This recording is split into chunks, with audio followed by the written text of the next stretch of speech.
Mathilde Panot, bonjour. Bonjour. Vous êtes députée La France Insoumise du Val-de-Marne. Donc c'est un territoire chaud patate, bien pour la gauche. Alors parle-nous de justement qu'est-ce qu'il y a dans le Val-de-Marne à part du fromage apparemment, comme disait le camarade Mika. Alors non, c'est pas du fromage, c'est parce que je suis née à Tours. Ah d'accord. Non, c'est pas du tout notre spécialité, mais dans le Val-de-Marne, en fait, pour moi, c'est la première fois que je vois l'autre côté du train Perpignan-Rungis qu'on est en train d'essayer de sauver depuis maintenant plus d'1 an. Et donc, il y a notamment ce territoire-là, mais après, bon, il y a plein d'autres choses dans le Val-de-Marne. Dans le Val-de-Marne, on a les aéroports de Paris qu'ils ont voulu privatiser, qu'ils ont pour l'instant mis en pause. C'est en pause. Pour l'instant, c'est en pause, notamment parce qu'ils ont bien compris que s'ils le faisaient maintenant, c'était pas possible. Donc il y a ça, il y a aussi le Val-de-Marne, après c'est un territoire de lutte. Il y a eu notamment la plus longue grève RATP, elle a eu lieu à Vitry sur Seine, donc avec à peu près tous les matins, de 4h à 8h, où on était sur le piquet de grève pour lutter contre cette réforme des retraites qui est mauvaise pour les gens actuellement, mais aussi pour les générations futures. Enfin voilà, il y a plein de choses qui se passent sur ce territoire-là, et aujourd'hui, ça me tenait vraiment à cœur d'être là pour défendre avec... de l'autre bout de Rungis, en fait, qui est Perpignan. Voilà, pour défendre ce train, le dernier train de primeur, donc de transport de fruits et légumes en France. Alors, apparemment, ça n'a pas l'air de...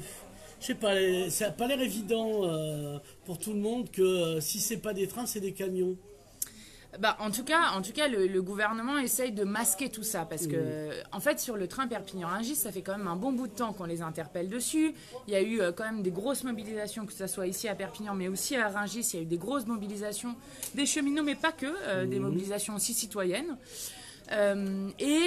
Beaucoup de promesses qui ont été faites. Et en fait, le train Perpignan-Rungis, c'est le symbole des mensonges et du fiasco du gouvernement sur les questions sociales et écologiques. Parce qu'il laisse crever ce train-là. Donc, il faut comprendre qu'il y a plusieurs années, il y a 30 ans de ça, il y avait 4 à 5 trains en fait qui faisaient Perpignan qui arrivaient jusqu'à Rungis, donc le plus grand marché d'Europe quand même. Et petit à petit, on a tout ouvert à la concurrence, ce genre de discours qu'on nous tient depuis extrêmement longtemps et dont on se rend compte quand même, notamment avec la crise. Depuis Reagan, en fait. Exactement. Reagan et Thatcher. Et dont on se rend compte de plus en plus que c'est destructeur.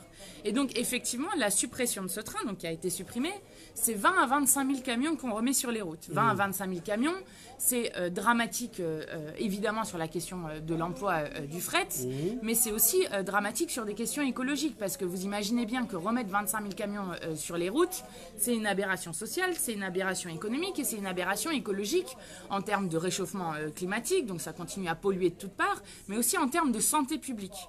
On a déjà 67 000 personnes qui meurent chaque année du fait de la pollution de l'air. Donc vous en rajoutez encore, alors qu'il y a une autre solution qui est le fret ferroviaire. C'est absolument un non-sens. Et le gouvernement avait dit oui, nous prendrons des mesures rapides, nous ne laisserons pas ce train mourir. Et puis les promesses ont été faites et on attend toujours. Et ce train ne roule toujours pas. Alors, tu connais Charles Pasqua, les promesses n'engagent que ceux qui les croient. Exactement. Alors j'ai eu Jean-Marc Pujol, l'ex-maire de Perpignan, qui m'a dit que de toute façon c'est pas concurrentiel et puis c'est mieux les camions. Ça c'est une absurdité de dire ça. Je sais pas, moi je cite. En fait, il y a eu une ouverture, il y a eu une casse du service ferroviaire. Il y a eu une ouverture à la fois à la concurrence du fret ferroviaire, donc le transport de marchandises, mais aussi le transport de personnes. C'est notamment Emmanuel Macron, lorsqu'il était ministre sous Hollande, qui avait développé ces cars Macron. Donc on fait de plus en plus, pour des raisons soi-disant concurrentielle, la concurrence libre et non faussée, on continue à détruire un service public ferroviaire dont on a impérativement besoin pour faire face aux enjeux qui sont déjà là et qui viennent dans les années futures sur l'urgence écologique. Et pour le coup, si avec la crise sanitaire qu'on vient de vivre, qui est un choc terrible pour le pays, les gens ne comprennent pas, enfin les dirigeants actuels qu'on a ne comprennent pas. Oui, parce que les gens ils comprennent ça très bien. qu'il faut revenir à un service public fort et qu'il faut revenir sur toutes ces années d'austérité, d'ouverture à la concurrence libre et non faussée, alors il ne tire aucune leçon de ce qui s'est passé. Et concrètement, le train Perpignan-Rungis, c'est rien pour sauver ce train-là. C'est que dalle. Et parce que, en fait, ce qui se passe, pourquoi disent-ils que les camions seraient meilleurs? Parce qu'ils ne prennent pas en compte les effets sur la santé des gens, parce qu'ils ne prennent pas en compte les catastrophes écologiques que ça implique pour les années à venir en augmentant du coup les émissions de gaz à effet de serre notamment, parce qu'ils ne prennent pas en compte non plus l'état des routes, parce que faire 25 000 camions à faire traverser la France en termes aussi de routes et d'investissement public, c'est extrêmement lourd aussi en termes d'argent. Donc en fait, toutes les externalités négatives ne sont jamais données. Et à la fin, on dit, ah bah oui, le fret n'est pas concurrentiel. Mais c'est faux, c'est faux. Si on remettait un service public avec du transport de marchandises en rail, et d'ailleurs, par le rail, ça se voit. On avait un nombre de marchandises qui étaient transportées par le rail il y a 50 ans, 60 ans de ça, qui était extrêmement impressionnant. Aujourd'hui, on est à moins de 10% des marchandises qui sont transportées par le rail, alors que le rail est 40 fois moins polluant qu'un camion. Bon, on comprend l'aberration écologique derrière. Alors le problème de la SNCF, c'est que Géodésis le rapporte plus, disent-ils, donc c'est la filière camion, que la filière train. Donc des gens qui font du train à la base se retrouvent à faire du camion parce que soi-disant ça leur rapporte plus. Est-ce que c'est pas un peu absurde? Mais si, et ça c'est l'absurdité de l'ouverture à la concurrence. C'est l'absurdité d'un dogme qu'on a posé sur la table un moment en disant une filiale de la SNCF va faire concurrence à la SNCF sur ses propres activités, alors que si on n'avait pas détruit la SNCF, on aurait encore un service public ferroviaire qui fonctionne. Donc ça fonctionne sur un dogme. Et d'ailleurs, il n'y a pas longtemps de ça, j'ai interrogé Jean-Baptiste Djebari. Donc qui est le ministre, enfin qui était, on ne sait plus. Voilà, on ne sait pas parce qu'il va y avoir un remaniement, mais qui était le secrétaire d'État au transport. Et donc je l'interroge sur le train Perpignan-Rungis. Et alors là, il est extrêmement embêté. Alors, il dit quand même une aberration.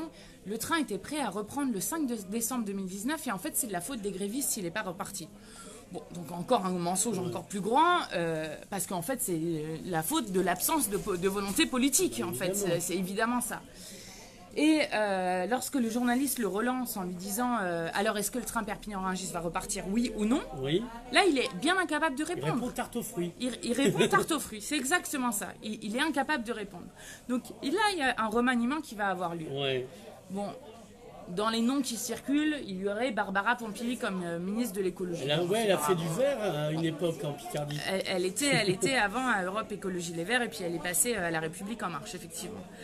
Bon, on va voir ce que ça donne. De toute façon, c'est clair qu'il n'y a pour l'instant pas un changement de cap politique. Le président de la République l'a bien affirmé. Il continue à faire de la casse sociale, la casse des écosystèmes. Enfin, voilà, une politique destructrice sur les gens à tout va.